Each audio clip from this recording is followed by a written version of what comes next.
a non-issue. This is saying can't unmute your guest because they've chosen to mute themselves. Are we muted up? Uh, Oh, they have audio now. Now you can hear us? So weird. Let's see if... They said they can. Okay. Now we have sound. All right. I don't know what that is. I don't know why there's so many sound issues all the time. But I'm concerned if you go back to that, it's going to be muted off now because this is... Well, let's see. Can you still hear us? I wonder if it's that camera. We got to wait. It's like a delay. Oh, no. Still good. Still good. Okay. I don't know what the mystery is. If it goes off again, let us know. Okay. It looks like yes. Yeah, I think we're good. All right. I don't know. It's a mystery, and it's been solved. So with that, I'll jump out of my preamble that I had on there, and I'll just say, welcome back to Sunday Night Teacher Talk. Go ahead and throw your questions in the chat, and if you have an answer for someone, please make sure to go ahead and to add your 2 cents in there, even if this is after the fact. You can answer in the comment section. I know, if you can tag someone in there, it will find them. So yeah. Anyway, I'm ready. I'm not. So that was a lot of me talking and nothing happened. Nobody listening. So that's all right. John Lopez says, I didn't pre-read this. He's asking, if you had your own island, what would you name it and what resource would it have? What would I name it? I don't know. Would you name it? I don't know. What resource? Let's go with that. What resource would it have? Love. I think of food, a climate that you could grow all of your food. Yeah. Think of Lenny Kravitz, right? When he's walking around in that house store and is he on some island or something? Yeah. And is has Kravitz. All this great just organically grown. Yeah, because he eats a vegan diet and works out lifting logs and stuff like that. I'd basically, awesome. I don't know what it would be called, but it would look like that Lenny Kravitz island. John, maybe we just call it Lenny Kravitz Island because we're just trying to replicate that situation. But that was pretty. It seemed pretty perfect, his life. Yeah, so that's what we're going with. And I think I could get by on.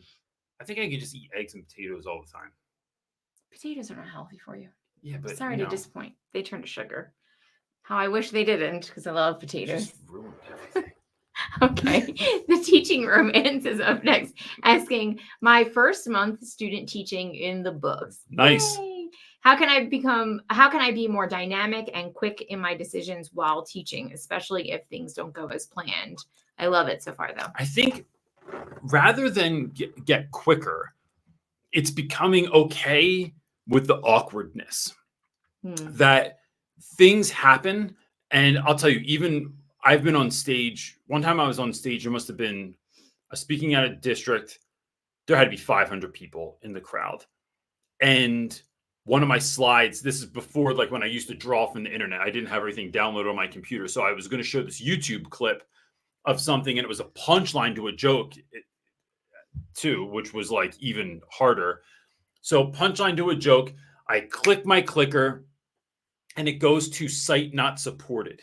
And everybody lost it because they apparently the district didn't allow YouTube to be used by the teachers.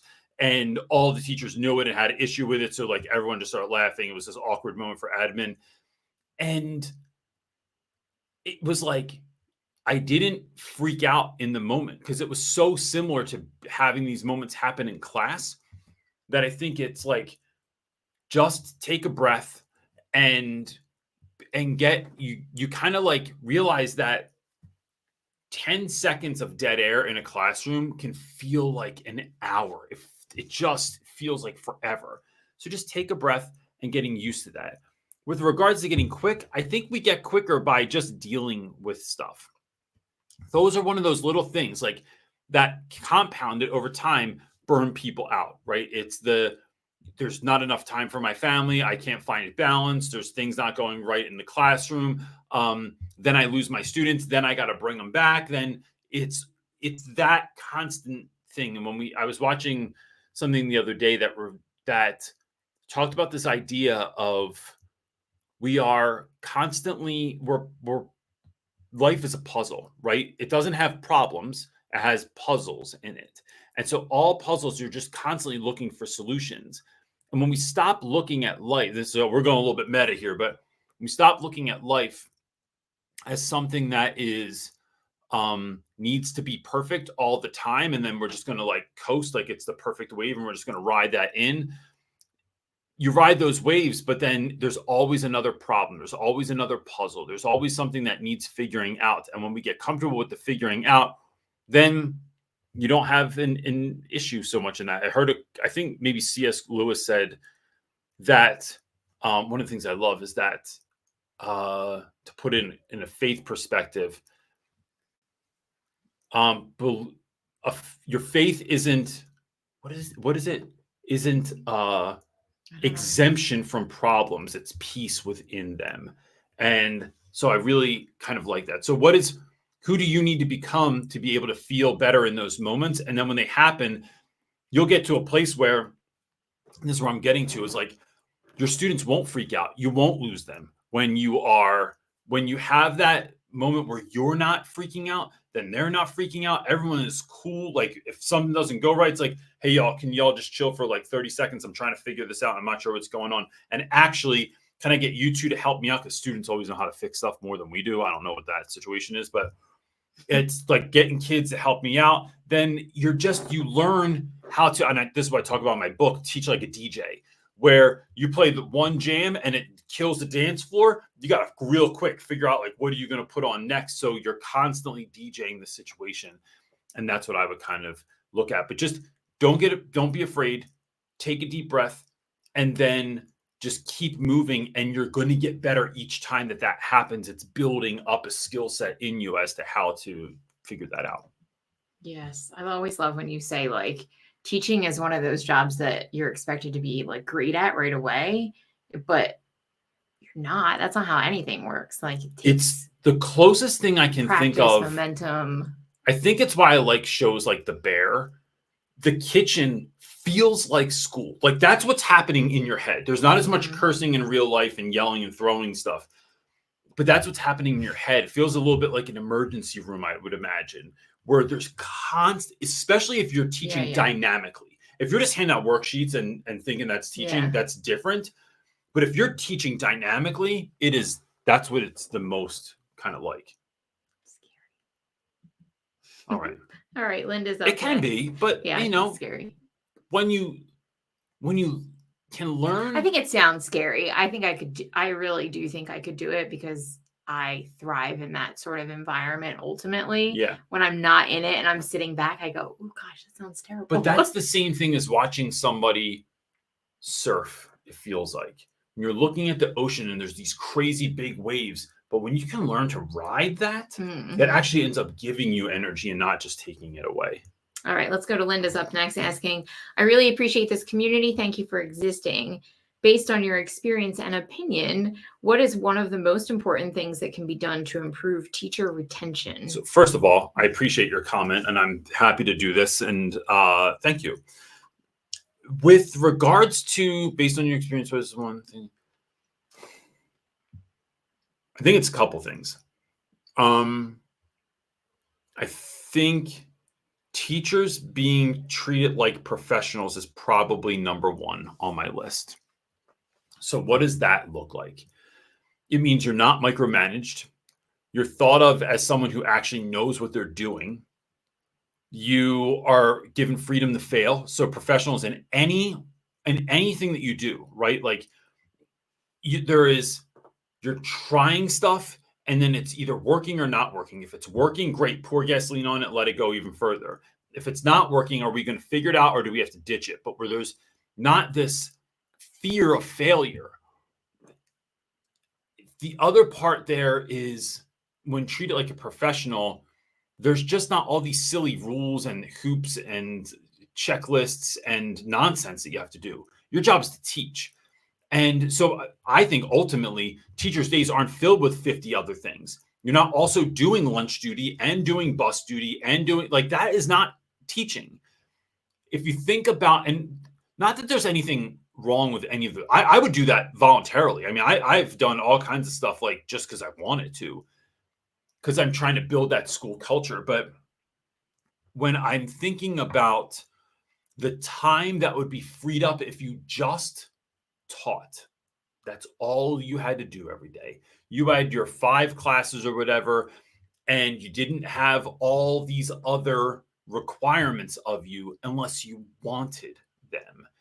It would just make teaching better, because the thing that happens with teachers is their time is all filled up. Then they feel all burnt out. And instead of giving them spaces and places to breathe, to think, to wonder about a new lesson, a new idea, to try things out, to make something for their lesson, to make the room dynamic looking for a lesson, to make connections with people instead of constantly running around like, like a chicken with its head cut off. And if I ever seen that happen, no, I heard it happens. So I think that's the number one thing that would create teacher retention. I don't think it's pay, although that would be nice. I think teachers would do it anyway. I don't think that it's even, I don't think anything else that sort of like plagues education at the moment is as big of a deal as if you were respected and treated like a professional. That would make all the difference. Okay, up next is Andrew asking any recommendations to keep class on track when you have 2 students that are consistently keep everything off track because they are 3 grade levels behind. I would not have the same work. Those students, because one, you're 3 grade levels behind, we need to find out why. So if you don't know why, there needs to be some digging done. Not just by you. You don't need just like another thing to do, but with special education department, with someone needs to do some testing, and we need to figure out what's going on here. Is there a learning disability? Is it a learning difference? Is it, someone needs some help some other way, right? Identifying that and then getting the tools that are necessary to help that student. Sometimes it's such little shifts that can help. Look, I'll tell you this. I'm going to break it down right now. It does not take a year to teach a kid. Kids could just be done the year as soon as they learned a concept. Like if you had a year to learn algebra 1, but if you could get it done half the time you were done, I think we might actually get more kids to do stuff. But it just takes a year because someone decided a long time ago that it takes a year. So to get a kid up 3 grade levels doesn't always take 3 years for them to do that. It's just a matter of helping them figure out where are their deficits, what is the issue that's stopping them from learning, and then what tools do they need to bring them up to the fastest way that they can. And so it's like, stop making them walk and give them a car. So what does that look like instead is figuring out that back piece. And then I'd rather have kids do less work or less problems and like get more bang for their buck. So how can I help try and fast track this to some degree to help kids get to where they need to be? A lot of that's going to be belief too. So there's going to have to be a shift that we believe it can happen, that students believe that it can happen, but that kids realize that, hey, look, you are where you are. There's nothing that can be done about that now, right? Like however you were sort of like mistreated or disregarded in the past or overlooked in the past, we can't do anything about that now. But I'll tell you what, it stops now. We're about to get on it now. And helping kids realize that it might take a little bit of extra work, but that's going to pay off, and why that's going to pay off and the benefits going to have in their life, that makes all the difference. Helping kids to not just understand, but to also understand what happens if you don't do this. So, but you have to have a plan in place to tell them what happens if it doesn't. You can't just push them harder. They can't just work harder. If you have dyslexia, you can't just like focus more and try harder and all of a sudden it works. It doesn't work that way. It is, you need the tools. It's like telling someone that is supposed to wear glasses that doesn't have their glasses, like, just try harder, just squint more, just really give it your all. It's not going to work because they don't have freaking glasses on. So I would think that way. I would even look in your school and see if there's some kind of support for those students. Like, can we get a para in there or a co-teacher? Can we have them pulled out for certain things at certain times? So they're dealing sometime with the class, but they have like small groups that they're going to sort of like level up on the back end. So what do you do if, one, I just noticed that your light is not on. Oh. And two, what do you do? So Andrew mentioned in the comments that keep going. They're stretched pretty thin in the school, so there's like not enough support. I'll get it. So how do you do that? And I wonder, like, what is the disruption that's happening? Like, is it just that they ask a lot of questions? Is there a way that you can give them supplemental material ahead of time to support whatever their challenges? Are they slower at reading? Can you find an audio version, or can the school purchase Speechify, which we really like? Speechify is our son's using that for school to help him because he is such a slow reader. So if he has to, because he has severe dyslexia, so he can read, but like it just takes him a long time to decode all the words, which then leads to lack of like being able to process what he's reading. So we got him Speechify for the classroom. So it's like figuring out like what are their struggle areas to me, and then how can you provide specific supplemental support? Is it note writing that's taking them a long time and they're slow writers and you have to repeat everything and they're asking? So it's like, my question is like, what is the actual disruption that's happening that's delaying your class?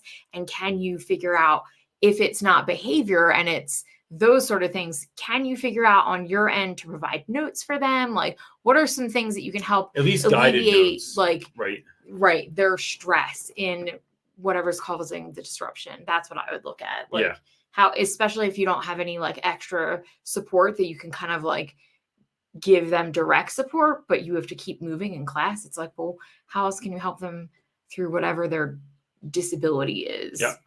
Yeah. Can you tell this is her jam? Just saying. Yes. All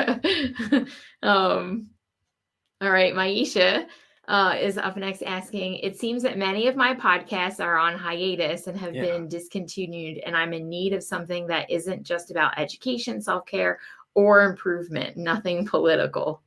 I'm going to forget his name again, and it's on my phone. Sean something. What's it in regards to? It is, Darius put me onto it.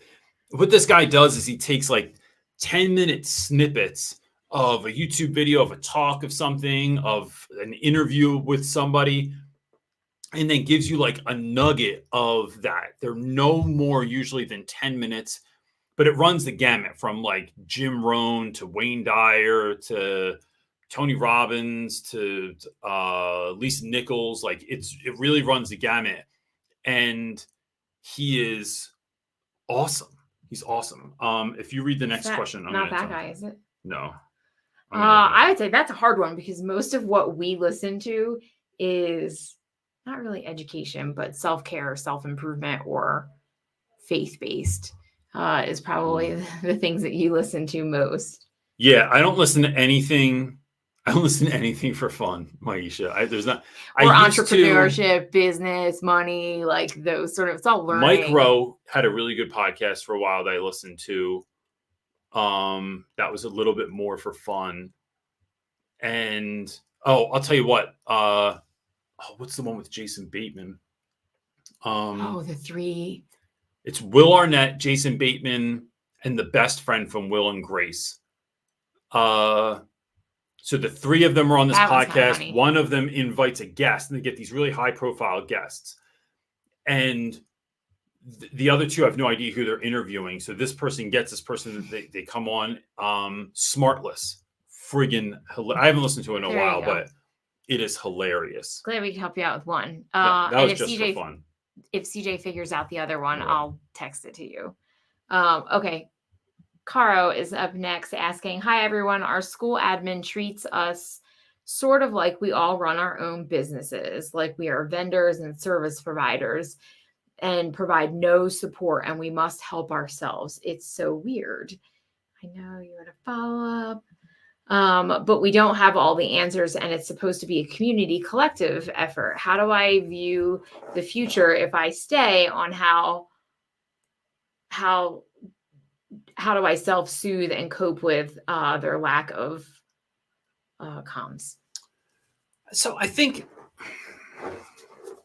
it is weird that that's how they do it, but I wonder if you could look at it and reframe it in a way that is beneficial. Like, look, I feel like you ask, I'm not a teacher, but if you ask any teacher, they're going to tell you that their PDs suck, that they're mostly like not relevant to their needs. So maybe you have a beauty that if your school will pay for it, as long as you find the resource, like you find a resource. There's so many. I mean, look at what we do online. That's essentially like, you could utilize mentoringship. You could get your school, and you hopefully would have the opportunity to have your school pay for it, since they don't provide any and you have to find your own.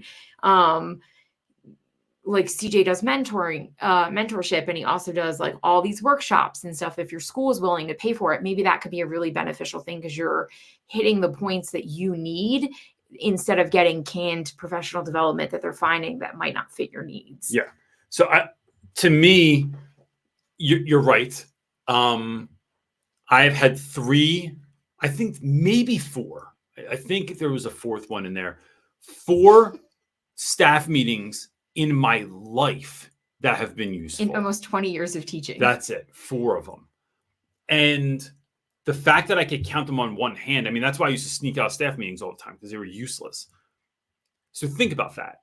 And then think about this idea where, like, what if you could make your own? What if you're so what I found that admin doesn't care for is just getting problems all the time. Just someone telling them their problems all the pointing out things and then going, look, you got to fix it. What they want is solutions. So if you can show up the issue, but say, hey, look, I have the solution. So I sent an email template to someone the other day, if you want to throw that up there too, the classroom management. So there was a teacher that wanted to purchase my classroom management workshop. And it's over 4 hours of stuff. I mean, it's not like nothing. And it's over 4 hours with all of the resources and stuff. Doing something like that, they were like, I'll get more bang for my buck out of this than out of any meeting. So they hit me up. I sent them a template to send to their principal. And now it's like, it's a different conversation, because the principal can see the video. They can see the landing page that we created. They can ask me questions and see if they want to invest in this for not just that teacher, but maybe for the rest of their staff. And so what you're doing is you're going to your admin, and this isn't just a sales pitch, but it's honest to God, it's like going to your admin with a problem and a solution. All they have to do is sign off on it, right? Like that's such a huge deal. And your school has money earmarked. So one of the things I hear from teachers sometimes is, I occasionally get asked, like, when I get paid to go into a speaking gig, they're like, well, couldn't the school like use that money in another way? The problem is they can't, right? It's earmarked for professional development. So your school has money. All schools have money that's earmarked for professional development, but they're just that's like an afterthought for a lot of schools. It's like, oh gosh, we need a speaker, or we need someone to come in, or what are we going to do for this week's meeting? That's why they all suck. So having somebody come in, having something that you can go watch on your own really helps. With regards to whether or not you should stay there, let me say this. There's one of my favorite, it used to be one of my favorite movies, but it's a great part of a movie is, there was a movie called As Good as It Gets with Jack Nicholson. There's a part in there where he kind of like is walking out of his therapist's office. He turns to all the people in the waiting room and he says, what if this is as good as it gets? That's something to really consider at your school. I'm not saying give up on hope, but could you teach here if it doesn't get better than this? If this is the best your class is ever going to get, if it's the best your school's ever going to get, if it's the best you're ever going to get, there's something in that makes me think like, so with regards to admin, which I don't have control over admin and a lot of the decisions that they make. For me, it was for a long time was, I can say it to school, because I knew I had autonomy in my classroom, and I was willing to deal with the nonsense because I was getting away with anything I wanted to do. It's when I had that taken from me, and it was like, oh, the kids are getting worse. The admin's horrible because it's 6 principals in 3 years, and they took my autonomy away. It's like, no, this is not a place I'm willing to stay. So it's really about considering that as well. And then knowing that if you do choose to go to another school, for anyone that's kind of thinking of that, there's always a trade-off. So maybe you get more autonomy, but you get less support. Maybe there's all the support in the world, but you have less autonomy. There's always a trade-off at a school that you have to figure out, can I deal with that? I was talking to a mentee about that the other day. They were like asking, should they leave their school? And I'm like, they make very, very little money because it's a Christian private school, but it was like all the autonomy in the world and a really light teaching schedule. And it's like, you could go to scripted lesson plans and and all the other stuff. Schedule, right? Like what do you need? If you need more money, 100%, like that needs to be one of your first decisions, especially if you're a major breadwinner in the family. But that's hard. It was interesting conversation though. All right, Pete is up next asking, hey Reynolds, I hope your week's been good. What are your thoughts on behavior charts? Have you used them? If so, how? Curious on implementing for a few students to reward good habit trends. I've never had a traditional. So first of all, Pete, my week has been incredible. We went to the hot air balloon festival the other day, which is like world renowned in New Mexico. Magic. I mean, just magic. You have to post a picture somewhere. I do. I have so many videos though that I want to like just kind of put a little something together to put out there. It was fun. It was magical, dude. So with regards to behavior charts, I've never had a traditional behavior chart. I'm curious what other people are thinking about this. But let's acknowledge that you teach high school, and so behavior charts generally aren't used for high school, correct? Like it's more of an elementary. So, but I remember they didn't use charts when we were kids, but they would put your name on the board and put checks next to your name. That I remember. And I remember hating that because it felt like public shaming. And I think that's what I don't like about behavior charts. But if there's also no going backwards. But if he's using it in a positive reinforcement, like he's rewarding good habit trends, it can still do that. Let's say this. I'll say this because I have seen people use it in high school. They used to use Classroom Dojo and keep it up on the board. And then it was a lot to keep track of. It was kids going, but I just did a good thing. Did you put my good thing on there? Did you put my good thing on there? Or I didn't even do anything, or how come I don't have as many points? And it's like, it's a lot to navigate and take my attention off. And I'm like, dude, just be cool instead. And like, just be cool. The reason I don't care for it is public shaming, but I would say this, Pete, all kids are different, right? Like, so if you find that motivates your students, by all means, give it a shot. Right? If you find that it doesn't motivate your students, that your kids are actually apathetic towards it or don't care, or it starts enraging someone, don't do it. I tell kids all the time, hey, look, I'm known for, even in my life, for doing experiments. We're going to do this experiment. And we're going to try something new and see how this works out. And so try it. If it works, great. Ask kids about it if they think that they like it, and don't just ask the kids that talk a lot. Ask all the students, like, so maybe do some kind of like silent survey or something and see what your students, how that it hits them. I have taken away things like I used to do points. I have a video, it's pretty popular on YouTube, that I used to do points in my classroom. I no longer even do points because I want your grade to be completely tethered to your mastery of the content. And there's reasons why I've gotten rid of that and all that stuff, but it is, but if it works for your class, try it. Now, I've done unofficial ones where like I just write kids' names on the board because you're doing something great, or because something was like an awesome joke, or because that was a great burn that you did to someone else, or because you're being problematic. And it's like, I find that just writing a kid's name on the board, everyone's like, what'd you write it up there for? Like, and I'm like, oh, because that was awesome. That was a great joke. Like, I'm just giving you, I used to call them life points, which added to exactly 0 things. Didn't add up to anything. Man, oh, that was a great joke. Two life points there. Or like quick grab, or you saw that misspelled word or whatever, life points. And then I would take kids' life points away. And we're not really sure what that added up to, but I don't know. Maybe something one day. Okay, I'm sorry. I caught up. I was trying to. There's lots of chattiness in the comment section, which is great. I think Icky Vicky has a question. Hit it. I love the name. First time catching you guys. Appreciate you. I've left my last school because of workload and well-being. I've done my first week of long-term coverage at another school, and it's going well. Nice. They want me to stay on as a permanent class teacher, but I'm afraid to take that leap after the year I just had. Any advice? I think it's natural to know that, to feel that way. But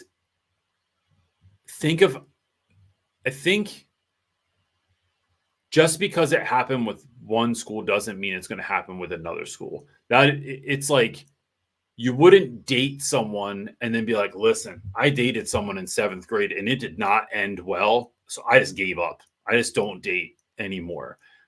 Because there's such a difference in schools. And if you're getting a good vibe, like really, really pay attention. Do the teachers look happy? Does the admin look happy? Do the students look like they care to be there? Or at least that they're willing to do work and get down with what's being tried? Is it a place that you can see yourself? Like, try and like sit there like after school one day and like, can I see myself in this classroom? Can I see myself with these students every day? Can I see myself? And especially like as a teacher, you have so much more ability than just doing coverage. Like, you're doing the lessons, you're coming up with the ideas. Is it in a neighborhood or a location that you care to be in? How much are those teachers making a year? What are the benefits look like? It's doing a little bit of that digging and imagining and seeing, do I see myself being here? I think there's something really to think about there that could be really wonderful. And here's the thing, Vicky, if you don't like it, you can just leave. Look, I used to think that you had to just stay at a job because of the kids. And although I'm not interested in like pulling a rug out from under kids' feet, like, I'm here, I'm the full-time teacher. Like, no, I'm not. If you stay for half the year or the year and you really don't like it, your life is too short to really just like stick that out.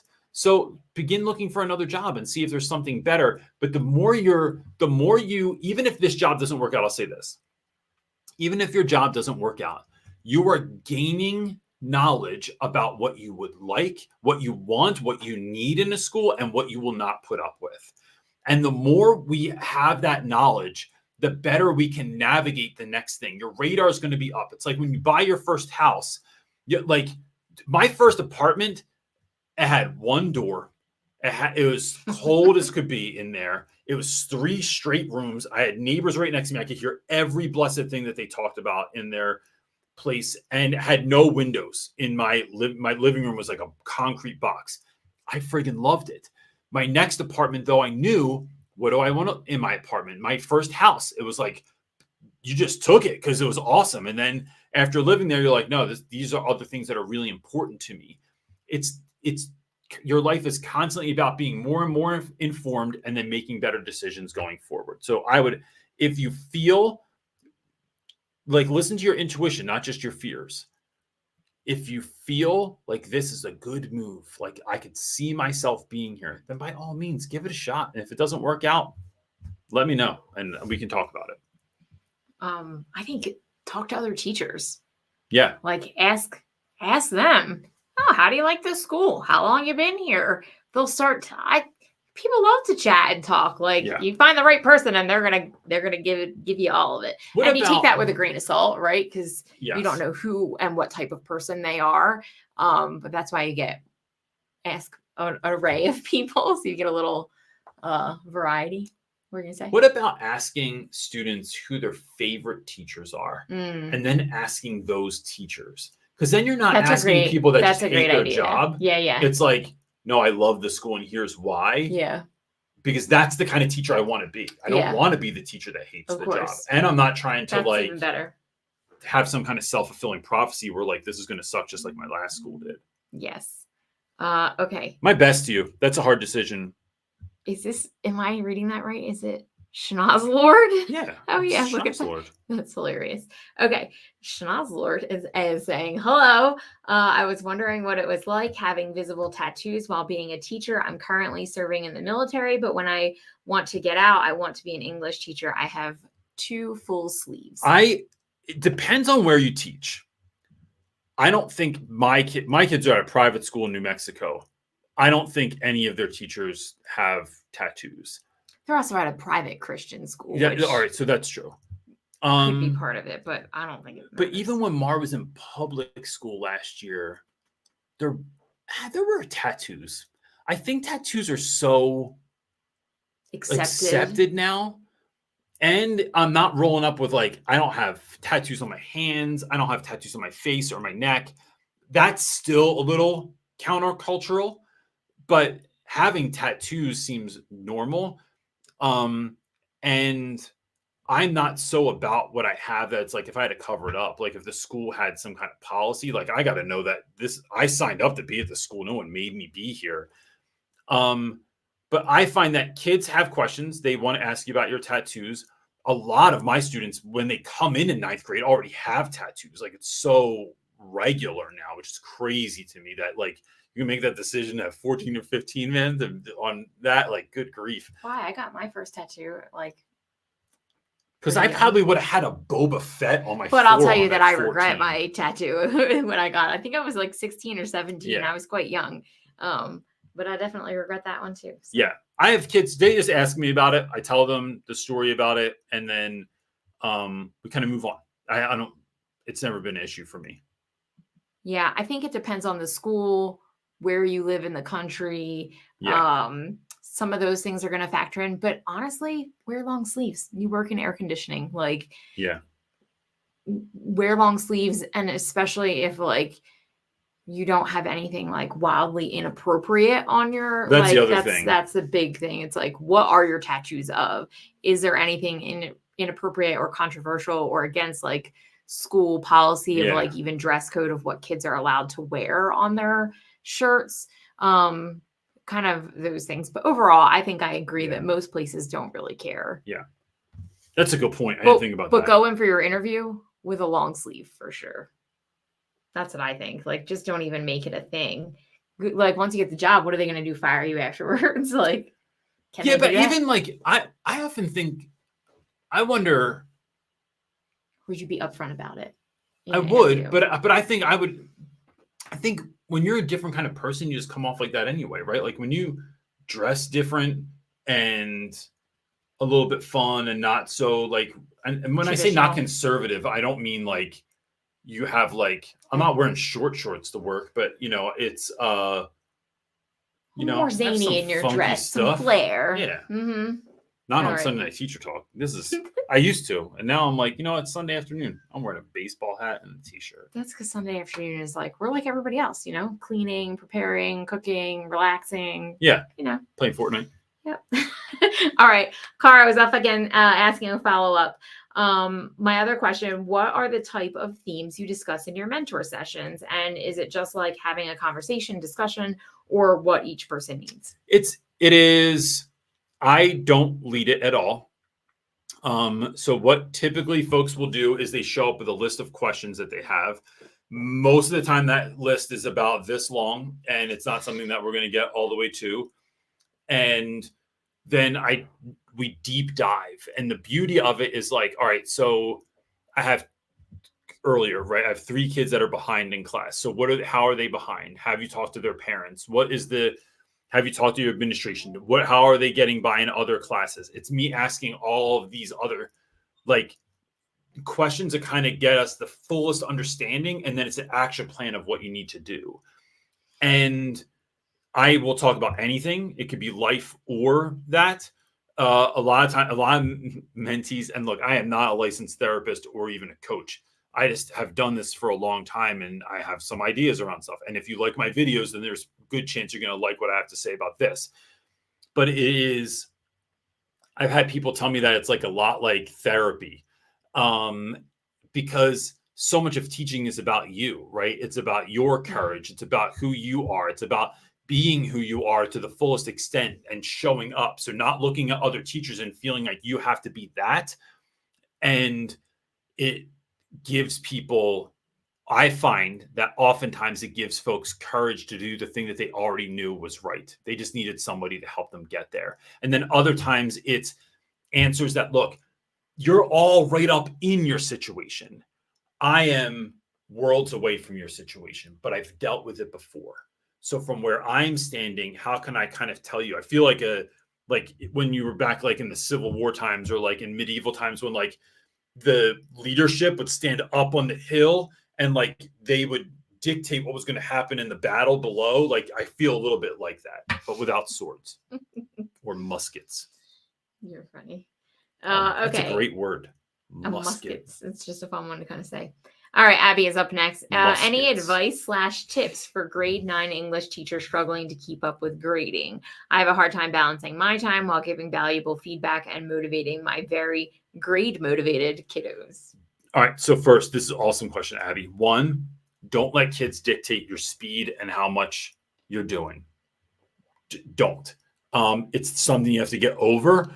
But when kids realize that what you're trying to do is what's best for them, and then sometimes they have to wait, you have to think about students right now have like the least patience for waiting for anything, right? Like if you look at how fast internet is, and if it has like a glitch or if their feed doesn't refresh right away, or how long the content is that they're watching, it's like these little mini, like it's seconds, right? Seconds long.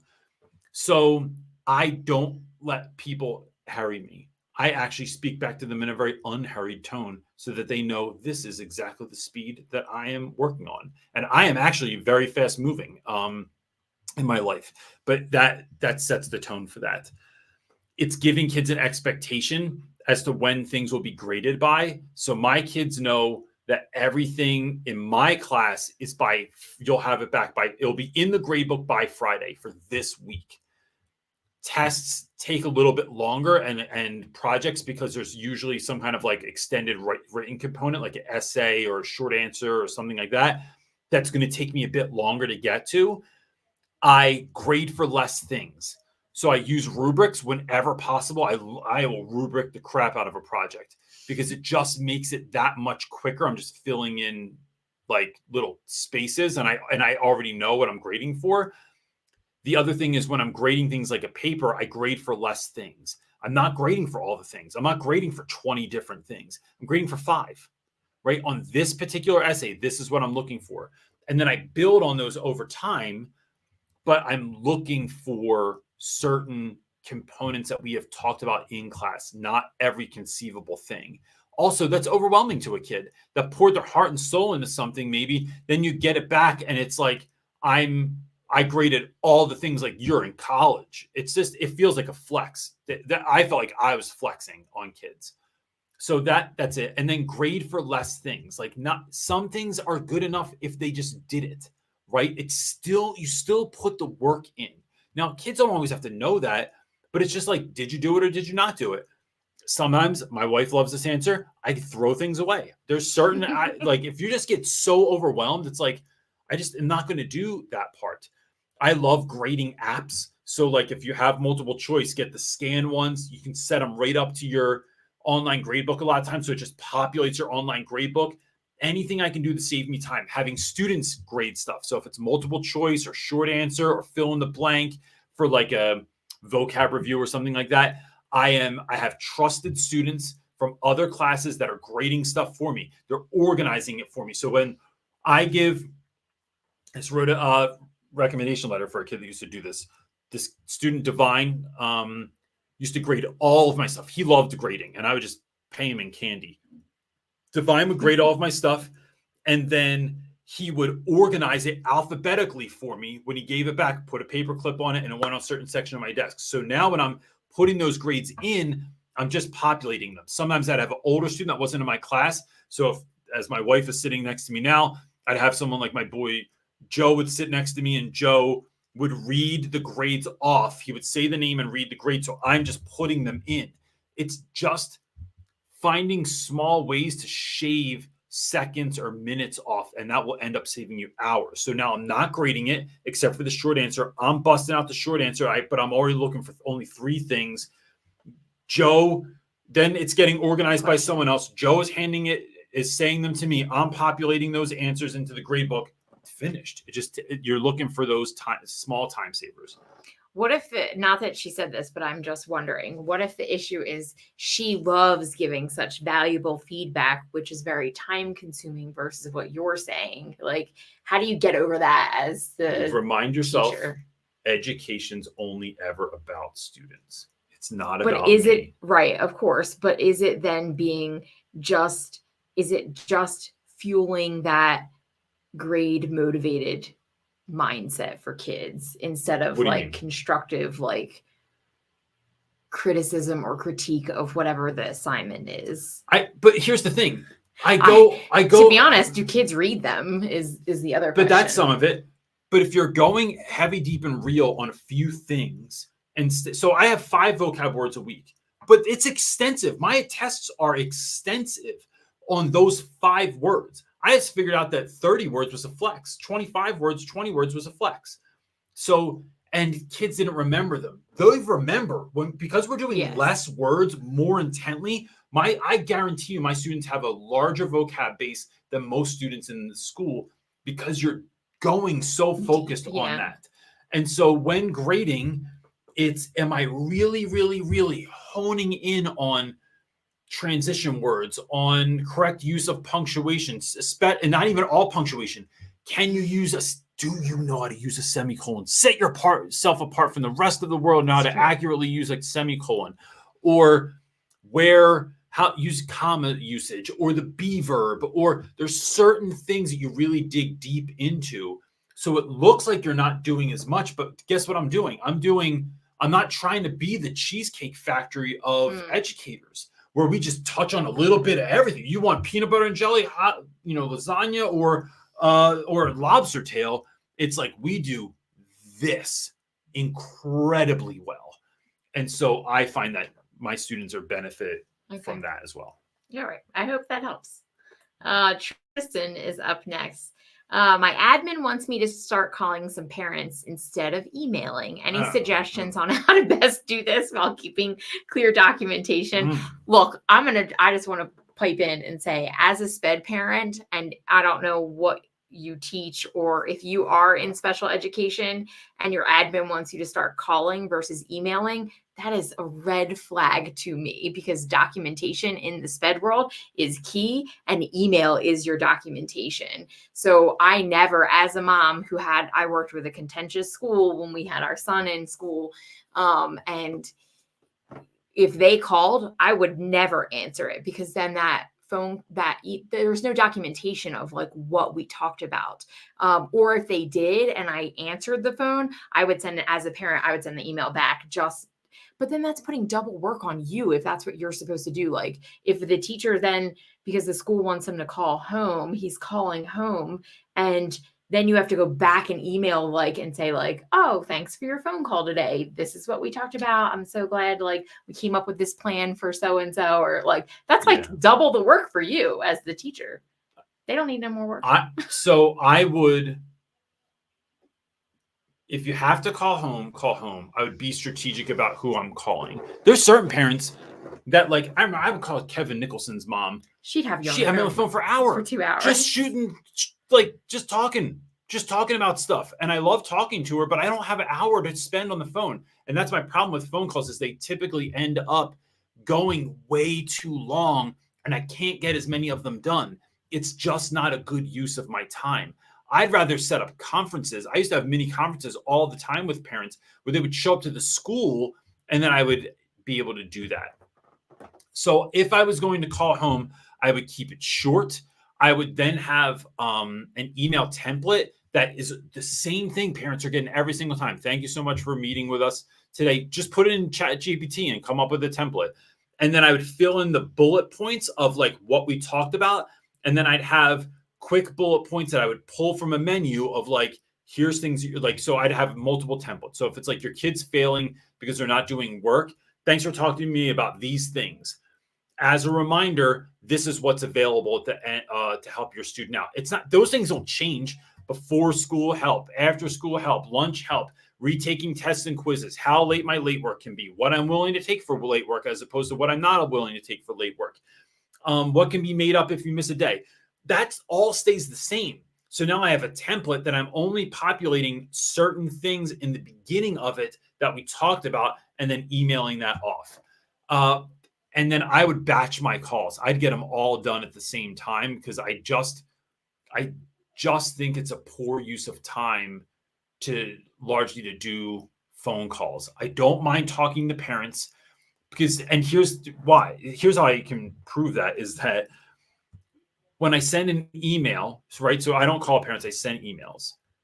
I always put on there, if you have any questions or if you'd rather do this over a phone call, just let me know and we'll set it up. But now you have the front end information. It's written, you can process it, you can read it to your kid, you can have a conversation about it. Then we are having a far more informed conversation when we are on the phone. And it's not me downloading you on things that could have been an email.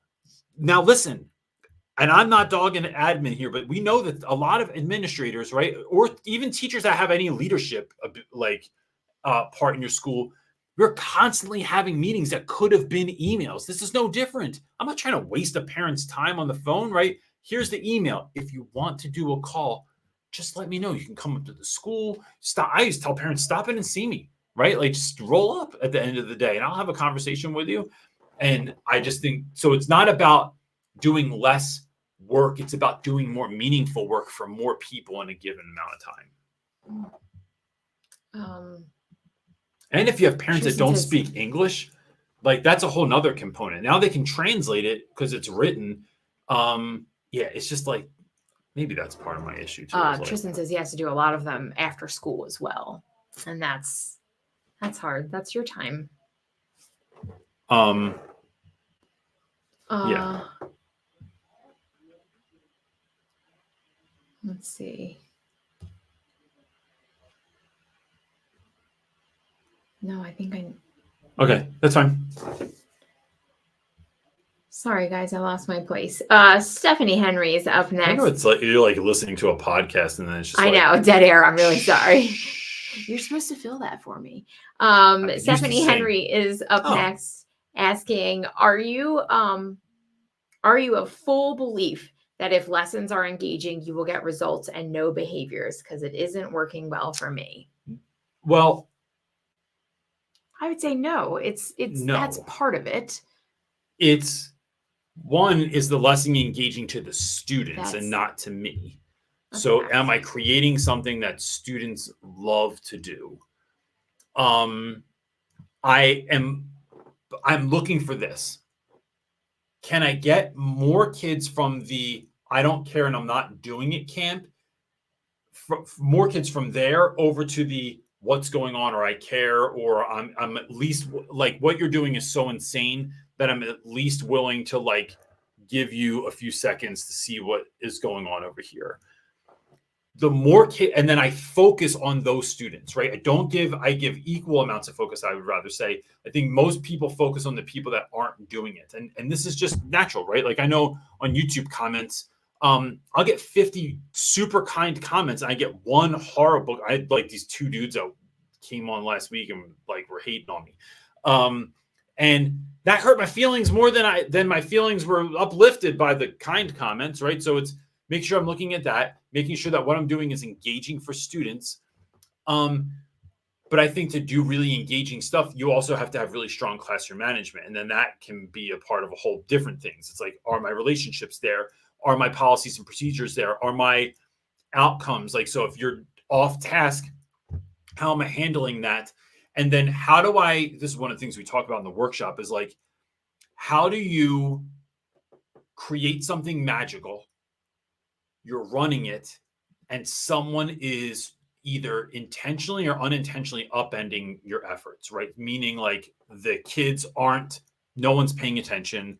No one is, the kids can't hear. They're making jokes over what you're doing, whatever it is, right? I need to be able to squash that quickly without killing the energy of the room. And that's a really hard thing to do. How do I crush that without killing the energy in the room?